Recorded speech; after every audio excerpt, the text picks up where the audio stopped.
if you have your sun, moon, or rising in Virgo, this is everything you need to know about your May horoscope. All the other signs, keep on scrolling. Your videos are coming. Virgo, we need to chat about April before we dive in.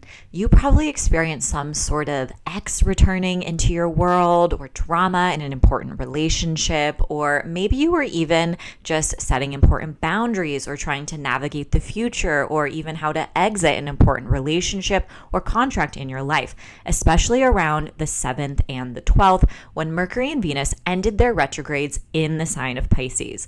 Then we also had this wild full moon in Libra on the 12th, which probably brought some sort of major shift to your finances, your sense of security. Maybe you had to make an important purchase, maybe a job ended, maybe you were taking on more responsibility at work or applying to new roles. By the 17th, Mars entered Leo and you were tired.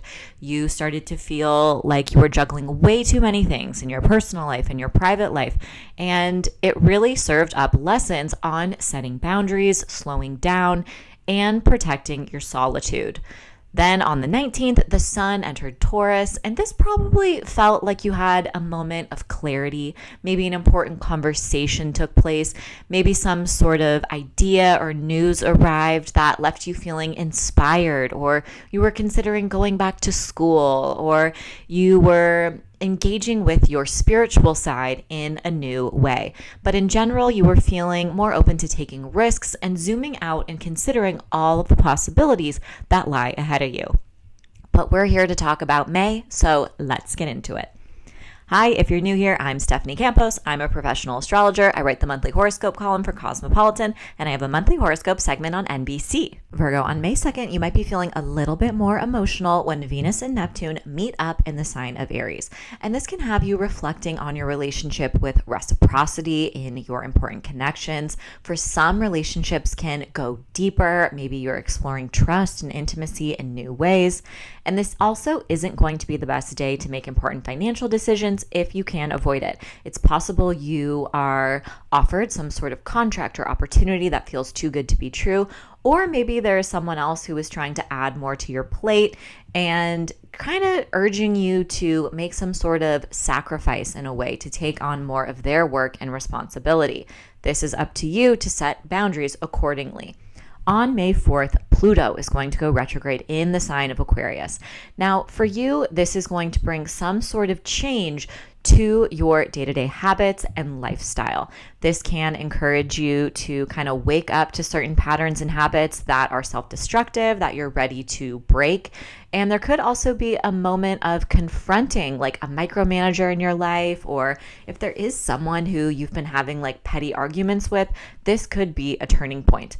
There's also the potential to just experience a change in the way your daily schedule is structured. So maybe you are traveling more for work, maybe you are working from home, or maybe you're taking on more responsibility and helping out a family member or a friend on a more regular basis. By May 10th, Mercury, the planet of information, communication, enters Taurus, and this is going to bring important news your way. You are also considering all types of new ideas. You are feeling inspired. You are focused on coming up with a plan that is going to help bring some of your dreams and visions for the future to life. This is also a great time to speak out about your beliefs, to share your lived experience.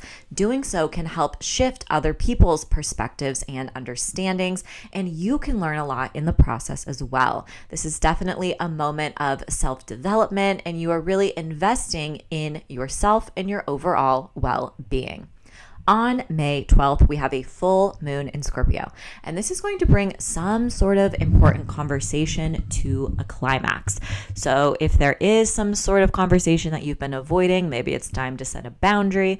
Maybe you have some sort of discussion with a family member or a friend that feels very vulnerable or intimate or even cathartic. This is a moment to reclaim the power of your voice and to share your truth. You could also be gaining more recognition on social media or for your writing or a speaking project or just standing out in your field as well. On the 20th, the sun is going to enter Gemini, and this is going to shine a light down onto you. You are the main character. You are gaining attention, recognition. It's a great time to make progress on some of your goals, your milestones, your manifestations. Things are coming to fruition, and people can't seem to get enough of you. So it's a great time to gain attention for your gifts, your talents, and to just use this energy as a source of momentum to make progress on what matters most to you. You are feeling grateful for the important people in your life on May 22nd when Venus in Aries forms a trine with Mars in Leo. And this can be energy that is really great for settling a grudge, letting go of the past, making amends, extending forgiveness. And remember, that doesn't mean you have to accept what someone else has done or even condone it. It's just you making this acknowledgement that I cut my energy off from that. I'm leaving that in the past and I am moving forward without that attached to me.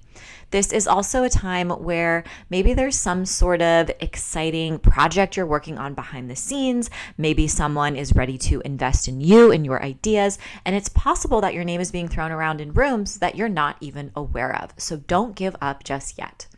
On May 24th, Saturn is going to enter Aries. This is going to bring some cosmic lessons and reality checks over the next 2.5 years regarding your finances. I literally just went through this. I was paying down debt. I was trying to get my paperwork in order.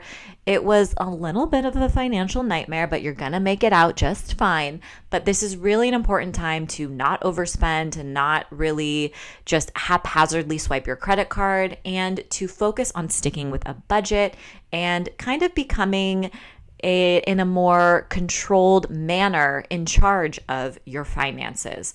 It's also possible there are new contracts and opportunities that are showing up in your life, and you might be dealing with themes of vulnerability and intimacy in a new way.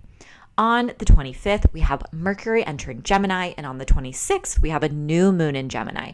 And this energy paired together is bringing a fresh start to your public life, your milestones, your long-term goals, and your professional world. So this can coincide with a raise, a promotion. It can coincide with going viral on the internet. It can coincide with taking the next step in an important relationship, or deciding to leave a relationship, or having a fur baby, or going back to school. Whatever you're focused on, whatever matters to you, this can be an exciting time for coming up with a plan and putting it into action. If you enjoyed your monthly horoscope and want to know more about your daily horoscope, you can tune into my podcast, Daily Horoscope for Your Zodiac Sign with Stephanie Campos. Thanks so much, and see you next month.